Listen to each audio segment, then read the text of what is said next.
Zongibamba ngehamini siphumelele endleleni zoyishintsha ibe jazz engasekugcineni bese uyifaka ibe intente. Sibona ngizanjani lokho.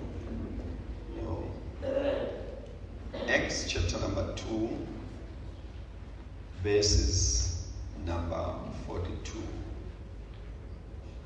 Or let's start from verses number 40 just to get a good background of this whole thing. Verse 40 says, and with many other words he testified and exhorted them, saying, be saved from this preserved generation.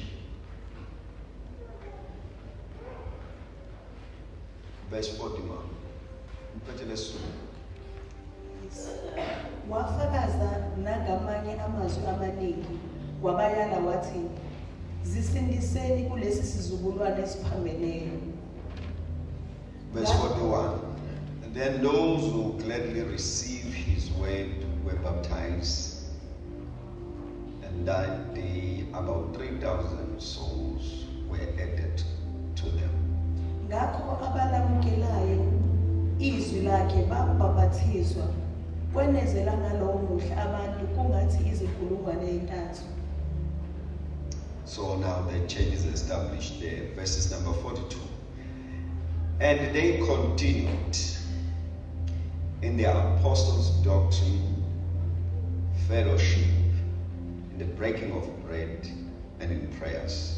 Baqinisela njalo esifundisweni sabapostoli nasekuhlanganeni nasekuhlephuleni isinkwa nasemkhulekweni. As now they have believed, now they continue to steadfast. Bakholwa sebeyaqhubeka ngokuphikelela. Verse 43. Then fear came upon every soul. Many wonders, signs were done through the apostles. Kepha kwaba yilona lowo muntu wehlelwa ukwesaba kwenziwa ngabapostoli izimangaliso nezibonakaliso eziningi. Verse 44. Now all who believed were together and had all things in common. Bonke abakholwayo babendawonye bahlanganyela izinto zonke. And they sold their possession and goods, divided among all, as anyone had the need. Bathengisa ngemfuyo nangempahla babela bonke ngayo njengokuswela kwabo. Let us pray. Father, we thank you in the name of Jesus Christ. We pray that you bring light and understanding as we look to your word in Jesus' name. Amen. Saints, I'm of a view that as a shepherd in this house, I am also responsible for your men.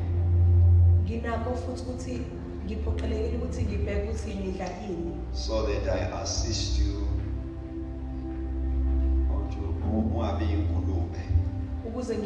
that you do not become a hog and eat everything that you come across.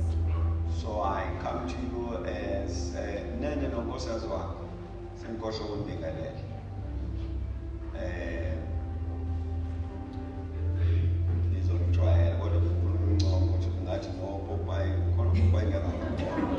Sorry, let's continue. Let's continue.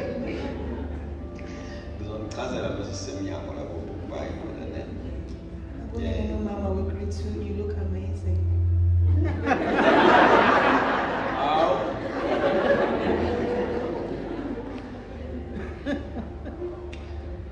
Baba wathi umsimanga uvela ukulahleka ngithemba beqala ushumela ungathi nobaba akazi uzothini ngathi udidekile kodwa nami sengiqala ukunotice ungashiya ifonzo wami uthi halo baba uthi kodwa azoyisho cha relax come uyamathandazeli relax futhi wena ukusosho uthi ngizincedile ngezicawu. I want us to zoom into verses number 42. And they continued steadfast in their apostles' doctrine, underlying doctrine,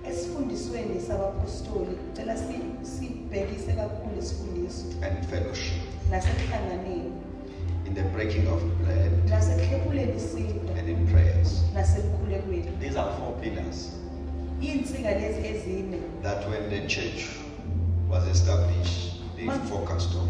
mangabe ibandla lisekelwa kwaqikelelwe kulezi Doctrine, isifundiso, fellowship, ukuhlanganyela, Holy Communion, ukuhlephula isidlo, and prayers. nomkhuleko. All right. See, when the church was established, Mangabe ibandla liqala, and as I look to the records here, I feel that this order here mangabe ngibheka imibhalo sengathi ke le ndlela ekubekwe ngayo la is not by default. akukhona ukuthi mhlawumbe badidekile. Doctrine, Isifundiso, fellowship, ukuhlanganyela, Holy Communion, ukuhlephula isikho, and prayers. nomkhuleko. That was the section of the New Testament church Ibandla leTestamente elisha lasekelwa kulezi nsika when the church started. mangabe ibandla liqala. I go goes. Sizabheka ukubheka. Amen.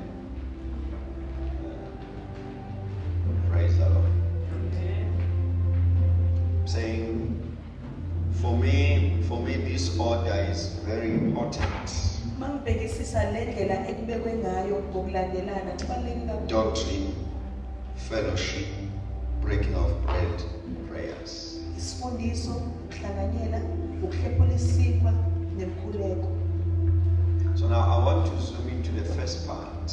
Ngifuna nje sibheke ingxenye yokuqala. Why was it important that when the church was established, it has to zoom into the issues of doctrine? Ngicela sibhekisise ukuthi indaba ibandla malisekelwa kwakumele liqikelele indaba yesifundiso. The book of Ephesians chapter number 2, Incwadi yabaseFesu isahluko sesibili, verses number 20. uvesi number 20. I want us to go there.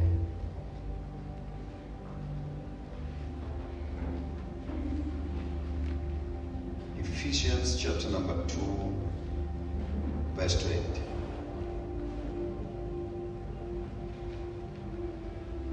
Let's start from verses number 19. Now therefore, you are no longer strangers and foreigners, but fellow citizens with the saints as members of the households of God.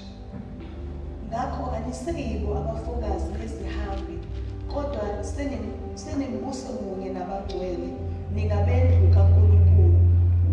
Verse 20. Having been built on the foundation of the apostles and the prophets, Jesus Christ himself being the chief cornerstone. Nakhiwe phezu kwesisekelo sabapostoli nabaprofethi, uKristu Jesu uqobo lwakhe eyitshe legumbi. Ekhona lonke namhlanje. At the establishment of the church, Mangabe ibandla lisekelwa, God used the apostles and the prophets uNkulunkulu wasebenzisa abapostoli nabaprofethi to lay a foundation. ukuze babeke isisekelo. Another translator, when he tackled that verse, he says, Omunye ochasisayo mangabe ebhekisisa indaba yaleli vesi uthi, we are built upon the doctrine uthi sakhiwe phezu kwesifundiso, of the apostles and the prophets. isifundiso sabapostoli nabaprofethi. So, when the church started, Mangabe ibandla liqala, the key thing was the doctrine. into eyebeleke kakhulu isifundiso. Ukuthi njengoba kwakhiwa akwakhiwele phezu kwesifundiso. Uthi as the church is being built, let it be built upon a The firm question, foundation. why the doctrine? Yindaba ke isifundiso. Number one, doctrine gives identity. I-doctrine noma isifundiso siveza ukuthi wena ungubani. You are not taught to know, you are taught to become. awufundisela ukuthi wazi, ufundisela ukuthi ube yilokho. The proof is when you check to the main line, Mangabe ubheka nje amasonto omthetho, awumfundiseli uMromo, uyambona nje ekhuluma emshadweni kuthiwa abenze inkulumo uzwe lo noma engashumayeli kodwa iRoma, because doctrine has given a particular identity. isifundiso senza ukuthi noma ngabe umuntu ungamazi kodwa uyamuzwa ukuthi uqhamuka kephi. So when there is a doctrine, there is an identity. Mangabe kukhona isifundiso kunokuthi wena ubani. Not only that, Hayi lokho kuphela. doctrine is the very reason for sustainability. Isifundiso isona esigcina umuntu. So anything that is without the doctrine, Noma ngabe yini into engenaso isifundiso, iyawuphela uma abanikazi bayo sebehambile. it fades away when the people that started it are gone. So it was important that when the church is established, Kubalulekile ukuthi isonto mangabe liqala, doctrine is a key. isifundiso sibe umkhiye. Thirdly, Okwesithathu, doctrine gives you the tester. Hey, you have something to prove with. isifundiso senza ukuthi ukwazi uyivivinye lento okuyona. Uyamuzwa uPaul methi thina uKristu asimfundanga kanjalo. Paul says we did not learn about So, Christ in that manner. what was taught, Lokho kwafundiswa it became a tester for other truth, for other things that are taught. kwaba yinto ababheka ngayo lokho kunabafundiswe khona. For instance, if you do not know the truth, Mangabe ungalazi iqiniso, you do not have anything to test the lies. awunayo into obhekisisa ngayo ukuthi ngabe amanga iwona Are you yini. on? You are only able to prove that among allow because you know the truth. Ukwazi ukuveza ukuthi this is a lie mangabe iqiniso. So the doctrine of the church, it gives you something ongaprove ukuthi lay right, lay wrong. Isifundiso sebandla isona esikunika into ukuthi ubheke ukuthi eliphi iqiniso okupha kuyimanga. So it was important when the church was established that the issues of doctrine were a key. Bekubalekile ukuthi mangabe ibandla lisekelwa isifundiso kube isona esiwukhiye To know and live with. ukuthi ukwazi futhi uphile ngakho. Now I want you to note the statement again when Paul writes to the Ephesians.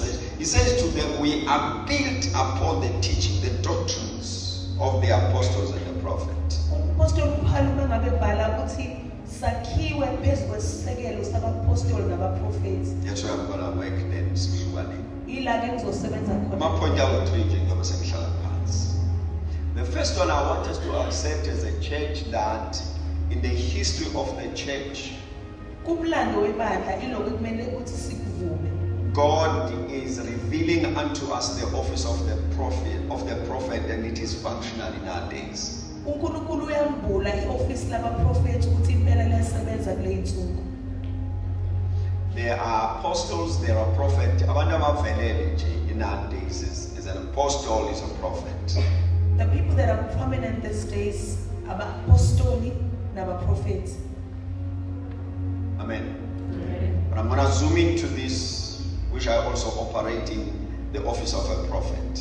Ngizobhekisisa lokho ke ioffice nami ngisebenza kulona eloprofeti. There are certain things that we must understand about so that there is no confusion.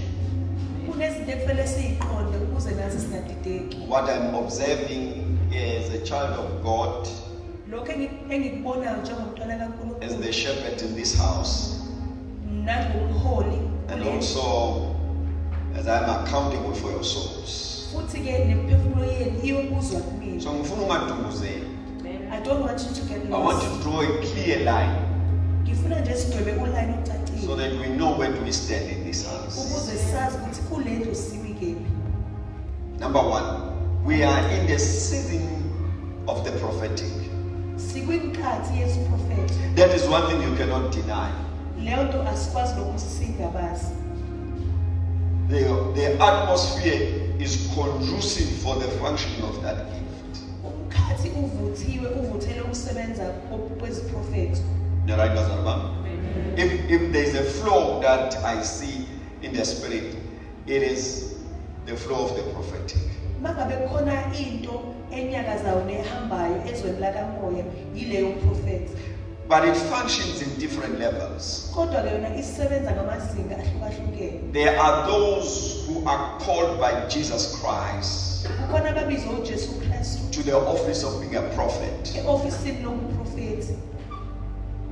And there are those who are used by the Spirit to manifest Himself through the prophetic gift. Kukhona abasetshenziswa umoya ukuze baveze lesipho soprofethi. The book of Corinthians says that to us. Incwadi yabaKorinte ithi It is given unto us kunikezelwe kuthina for manifestation of the Holy Spirit. ukuthi umoya ongcwele azambule. To other He gives prophecy, Kwabanye ubanika isiprofeto, tongues, izilimi, tongues interpretation, ilabo abaxoleka izilimi, doing wonders, izimangaliso, gift of faith, isiphiwo sokukholwa, word of knowledge, izwi lokwazi, word of wisdom. izwi lokuqonda. The 9 gifts that are tabled there in the book of Corinthians. Isiphiwo ezisishagalolunye esifakwe encwadini yabaseKorinte. Lithi iBhayibheli umoya oyingcwele ubanika as He wills. The Bible says the Holy Spirit gives njengokufisa kwakhe For the edification of the body of Christ. ukuze ibandla likaKristu likhuthazeke. That one says, ungaprofeta noma ubani. Lokho kusho ukuthi you can prophesy upon But anyone. the prophecy, check ngokuthi les prophecies check ngokuthi does it edifies the church. Then his prophets will be tested by checking ukuthi ngabe iyasikhuthaza The standard for prophecy isikalo is that the church will be edified. ukuthi ibandla kumele livuseleleke. Nicholas, when you're talking about a prophet in the book of the Corinthians, the function of the gift of the prophet, of the prophecy, is that it edifies, it exalts, it encourages, it comforts the church. Isiprofeto siyaphakamisa, siyakhuthaza futhi siyafudumeza ibandla. Anyone Noma ngakubani who is available okhona when the Holy Spirit wants to manifest umoya ongcwele mangabe sefisa ukuyiveza in this gift of a prophet, kulesiphiwo soprofeti he can use anyone. angasebenzisa noma ubani. Ngeyilanga wasebenzisa imbongolo. This other time he used a donkey. Namazi iBhayibheli niyafunda lokho. Kuthiwa imbongolo yamona umprofeti egibele kuyona. The donkey saw the prophets riding on him. Imbongolo yabona ingelosi ehoshile inkemba. The donkey saw an angel carrying a sword. Umprofeti esembongolweni kodwa engaboni. The prophet was on the donkey, but he could not see. When the Spirit wants to manifest His presence, Ngoba umoya ongcwele mangabe sefuna ukuyiveza, He will give that one word of knowledge, uzoletha that one word of wisdom, izwi lokuhlakanipha, that izwi one lokwazi, tongues, izilimi, that one interpretation of tongues, ukutoleka kwezilimi, that one a gift of faith, isiphiwo that one sokukholwa, a gift of healing, isiphiwo sokuphulukisa, that one a prophecy, because omunye isiprofeto. that one functions in our place of worship. Lokho kusebenza la sikhonzisa khona noma sikhonzela khona. There's a statement that the Assemblies of God loves. Kunomusho wothandwa abase-Assemblies of God. Magdala inkosi. When a They service pick it starts, up from the statement of Paul in the book of Corinthians. bathatha from Apostle Paul Kuthiwe kanjani bazalwane uma sihlangana. how beautiful it is when we gather, Omunye eze neculo, that someone will come with a hymn, omunye eze nesiprophet, someone with a prophecy, omunye eze nezilimi, someone with omunye eze tongues, nokutolika kwezilimi, because someone with the interpretation the of tongues. Spirit manifests His presence in our midst. Ngoba umoya ongcwele uyasiveza mangabe sekhona. You're right, isn't it? In that level, Kulelo zinga ke, that prophecy does not give a directive, leso siprofeto asilethi umhlahlandlela. because it must comfort, Ngoba kumele sikhuthaze, exhort, siphakamise, encourage, sikhuthaze build the body of Christ. sakhe umzimba kaKristu. Then when you go to Ephesians, there is a gift of a prophet. Which now is not by the Holy Spirit but Jesus himself. When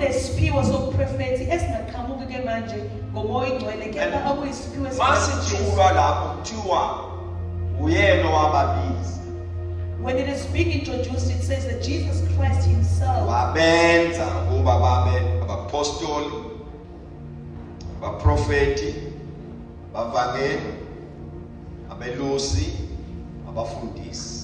Jesus Christ himself calls the people to the different offices. So when you come to Ephesians, the prophet there is the one called by God.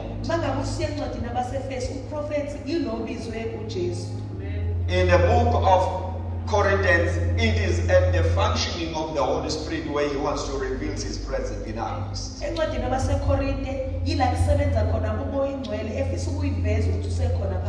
the Ephesians then it is clear there because it does not say comfort and exhort, it says build the church.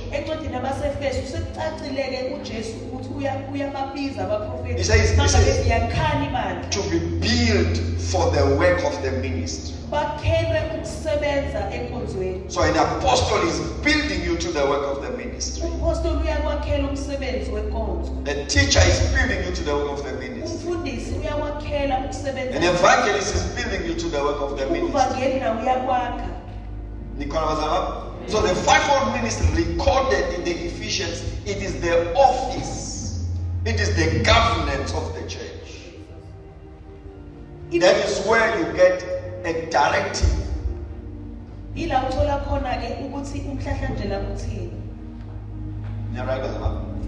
But I want you to look at this. The functioning of the prophet, the prophetic grace in the Corinthians and in the Ephesians, it's all about taking us to Christ. Christ is the central thing here. It's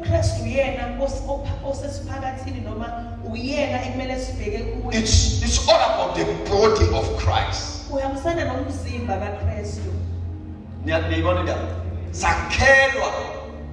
being built.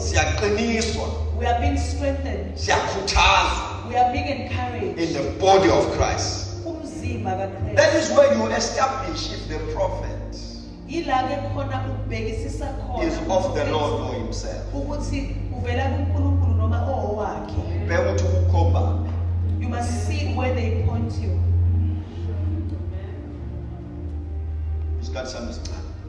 I'm saying that is where you judge from the onset. No prophet will be called, because after the prophecy I must be encouraged.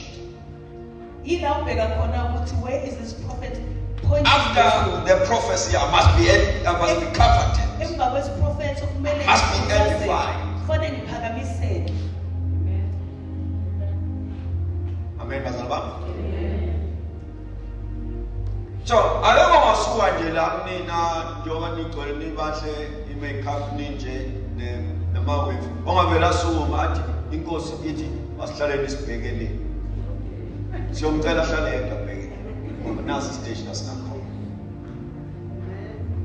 Because a prophecy that is coming from you must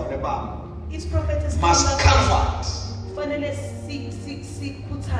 must edify, must encourage, must exhort.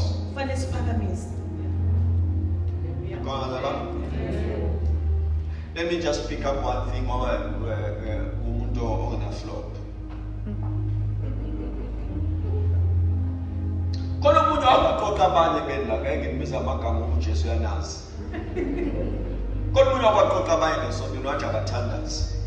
Is somebody who gathered some people from church and asked them to pray? Because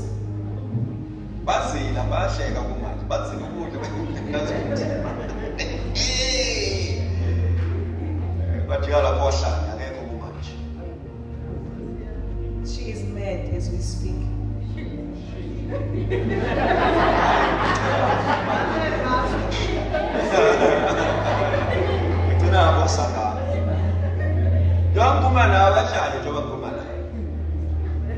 Lapho le makwaba ethi ayithandazele ethi nayo wambulele uthi umsimama. Wathi bangigade bangingene bangibhekisise naye. Hayi, akuphakathi nomzulu ukudla. Wathi ngibizwa ethi, bakuphakathi nomzulu ukudla ohlengwe bathi hayi ngeke. Udala bathi. Udala ngathi bamnyeka. Ufasta yedwa, udala wasakha.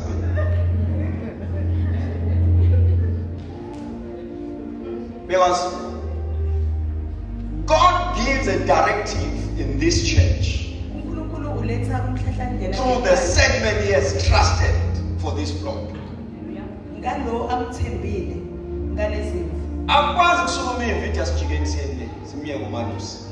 A sheep cannot stand and say that the shepherd must be left. This is one error I have noted to those who claim to be prophets in the church. They have a conviction that they carry a directive from the Lord.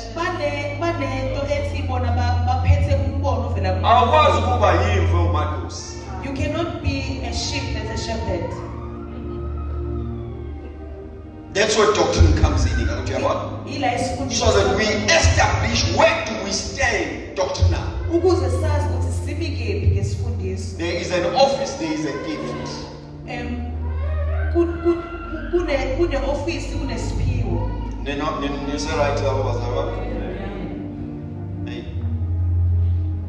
I don't know, but I want to establish this.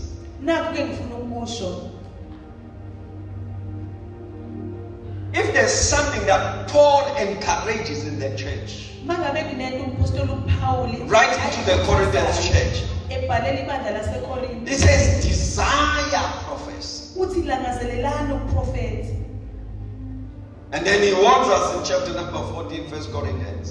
Chapter 14, 1 Corinthians. He says, I think verse number 29, let 2 or 3 prophesy. And let others judge. Do you know that in the scripture, the only thing that you don't just take is prophecy? In the Bible, in the church, in the kingdom of God. If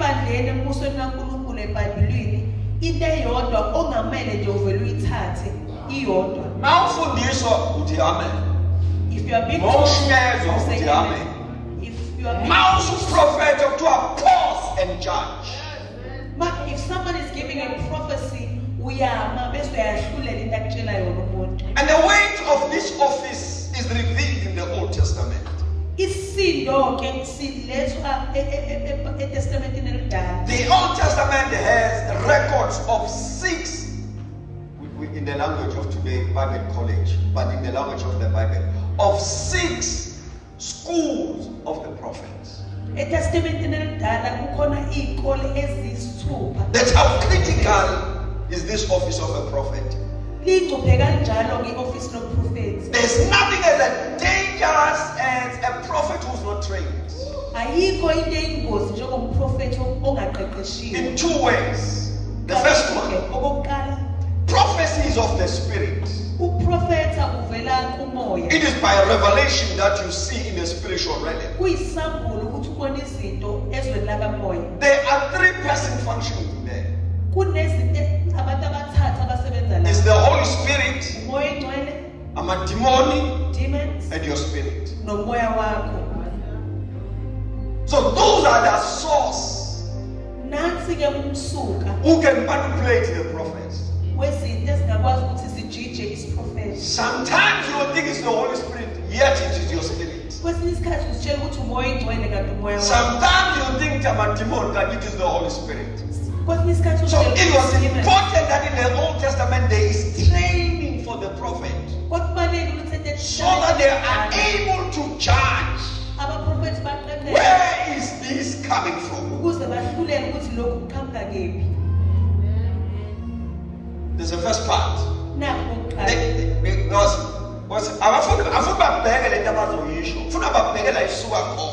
It's not about what they're saying. It's not about what they're saying, but what is the source? And Right, because in the Bible you will note in the Bible. Ebhayibhelini uzobheka lokhu ke. Awuzobe prophet or ezila. I must be very careful in this statement. You will see in the Bible Uzobona ebhayibhelini prophetic declaration made coming from the wrong source. iprofetho ziphuma kodwa umsuka noma Intombazane yabona uPaul beshumayela ifakeni. the girl saw Paul. Yamemeza yathi, these are the servants of God. And she started shouting, ukuthi lezi zinceku zikaNkulunkulu They are preaching the gospel of salvation. zishumayela ivangeli lensindiso. Surprisingly, Paul rebuked the girl. Then I'm saying to myself, there's a problem here.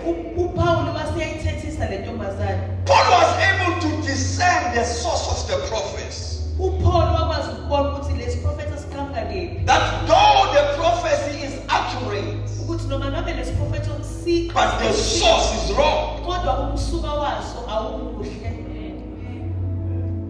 Yantela bazali bami. I beg you, brother. Isikhathi esikusona profeta nomba. In the times that we are in, Profeta abangenangqondo, profeta abanengqondo. people that Abagulayo are nabaphilayo. foolish, people that are sick, people that are well, everyone is The prophesying. only way that will help Into eyodwa is ezokusiza to able to discern ukuthi ukwazi wena ukuhlola the source of the prophetic declaration. ukuthi lo muntu okuprofethayo okhuluma phezu kwakho iphuma le nto ayishoyo.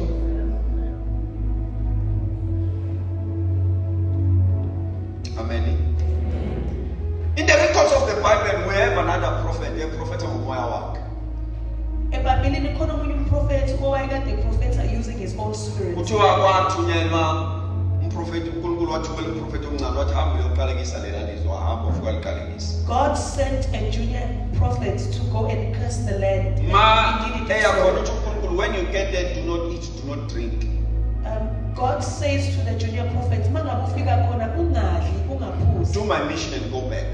Yenza umsebenzi engithumele wona bese uphinde emuva. Kanti la kunemakwabo eseyaguga eyayikade prophet of the city. In the same land there was an older prophet. Bayitshela ukuthi hey, khona umuntu ostrong ovukile.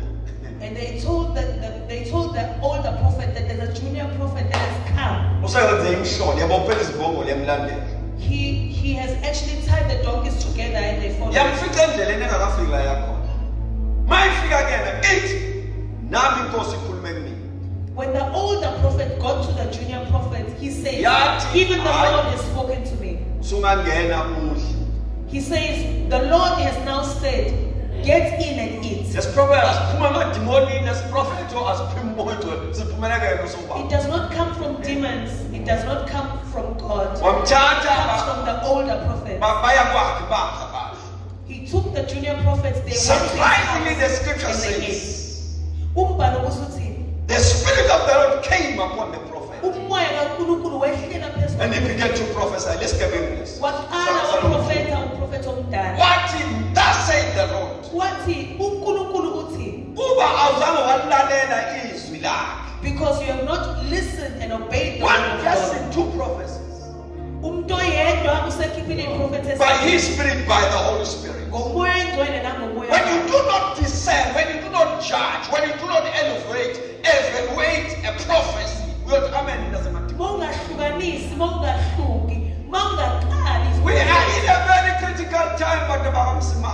Sisesikhathini Uprofeta nomubani, especially prophet noma yini. Uprofeta everyone. Therefore, you must be able to judge the prophets. So kumele ukuthi ukwazi ukuhlunga You isiprofeti. can't say amen to everyone. Awukwazi ukuthi kunjalo kuwo wonke umuntu. Noqinisile awukwazi ukuthi kunjani. Even the one that is telling the truth, you can't Judge say the prophets. hlunga, hlukanisa. Ubani lobona. Let me put it this way, Bana Rasekha.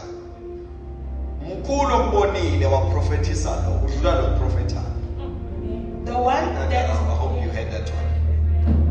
Yeah, I hope you heard that one. Because when a prophet comes to you, a prophet will be prophet. Prophet will be a prophetess. umprofethi mangabe efika kuwena, he's not doing it by himself. He's being made to. Manje mkhulu lo prophetisa. The one that is making the person to prophesy is bigger. In this way.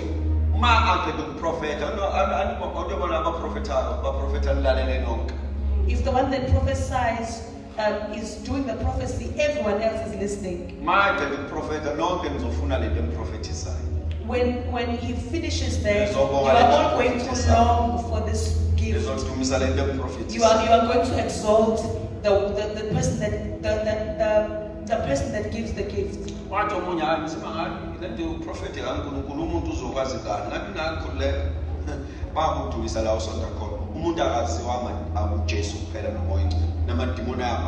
person is not known by Jesus and the Holy Spirit only, but demons also know a person. And Paul said,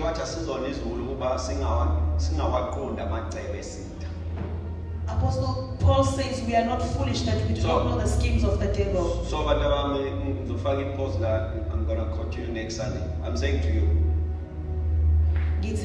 we are in the season of the prophet. Everyone is prophesying.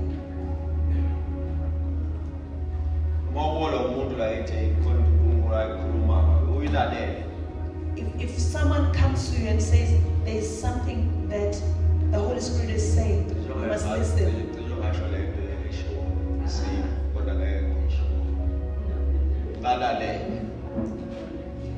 Listen to them. But you must be able to judge.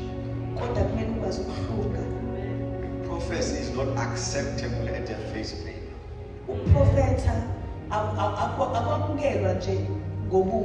What is the source? It's according to what I have read in the Bible.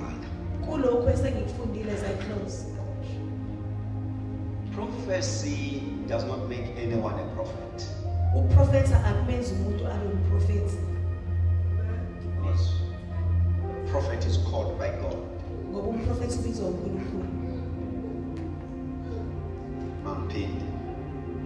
No matter the amount of prophecies one might give you, that does not make you a prophet.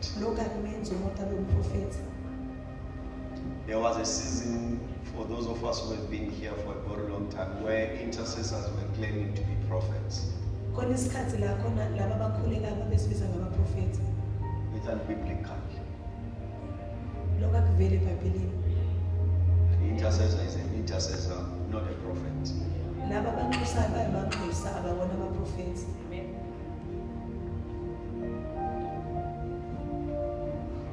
Why what very ilama bless on the lady, 18 normal 7 and somewhere around there.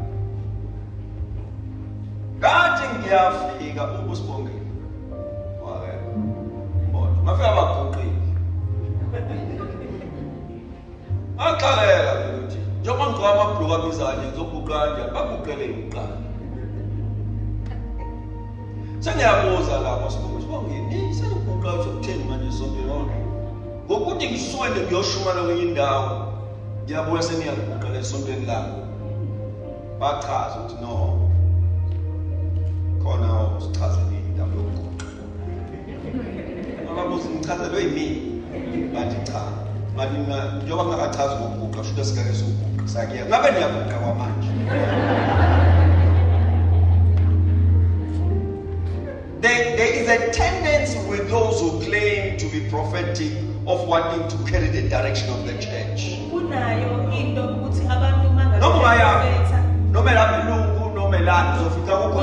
Whichever church you can go to, let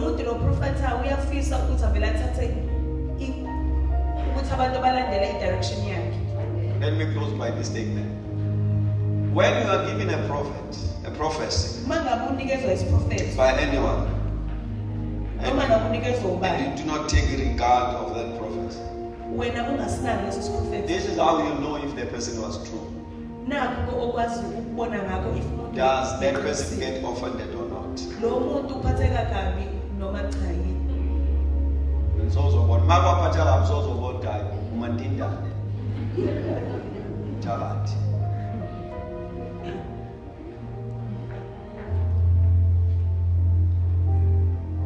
I believe in the prophetic.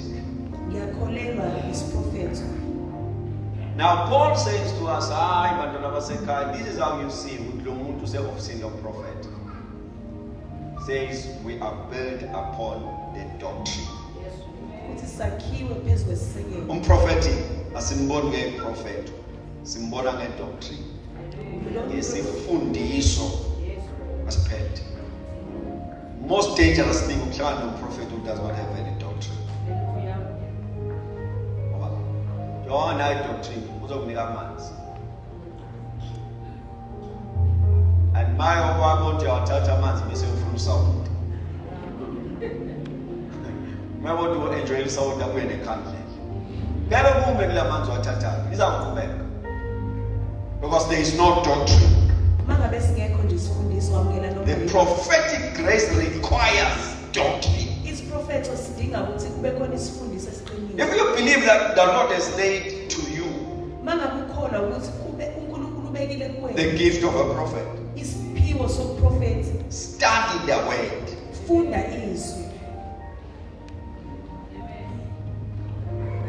Let me just make a typical example.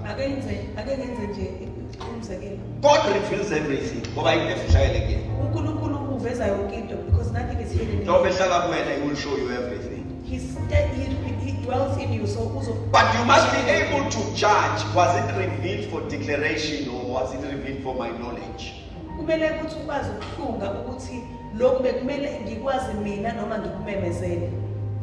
That's why I see office of a prophet. And I listen to this person, then I'm saying, I don't just check. Are you hearing that? When you listen to this prophet, let us tell you. Sometimes God will show. Paul says, God, I cannot tell you. Paul says he went to the third heaven, but he could not ask what I saw there. Now the new prophets, they want to tell us everything.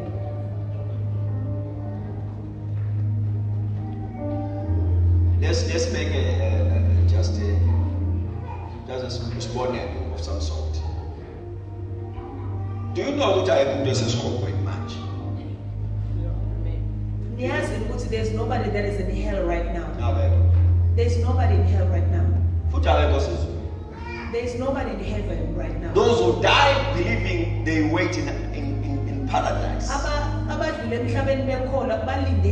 Those who died not believing they waiting in Hades.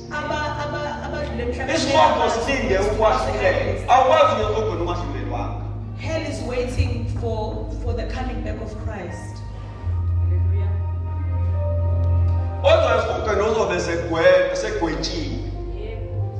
So there is a waiting place called paradise or Hades. And who Jesus attested who took Jesus?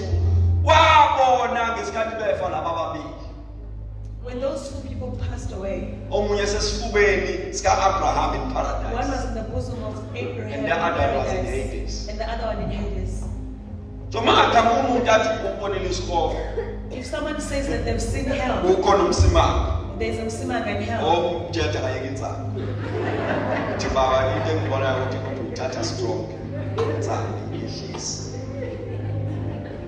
But when you do not know the Bible,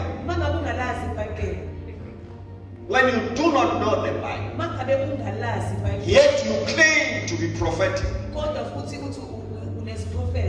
you are a danger even to yourself. So to save yourself, simply because the Bible is by every utterance you are making to this body of Christ, there are two things that you must be careful about. One is that you don't offend anyone. And secondly, you must know that you shall give an account before the seat of the Lord.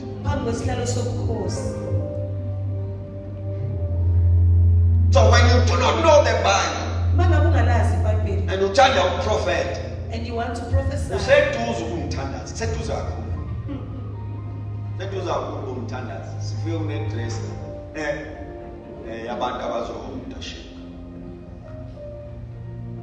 Praise the Lord. Mina mangajele iprofeti kade ngangizithola. Mina nje khona ngabantu babona into prophet.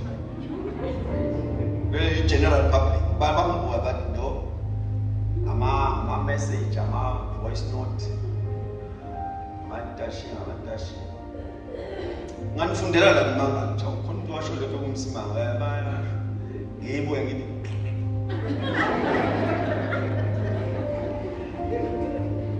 Ngaqeda nje ukuyilalela le voice note. Praise the Lord. I have the ability to discern the source. Ngiyakwazi ukubheka ukuthi iqhamukapi. Yabona lo hlanya wabatshela la bethe uyafutha. Ukhuluma into strong athi manje hayi right. Ngathi uyakhula lo. But right, ngathi hayi kwehla.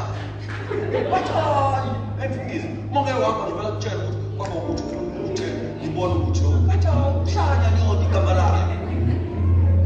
Kwathi after babuya sebebelethisa ngathi mfundisi ngazi ikhathi sibona manje.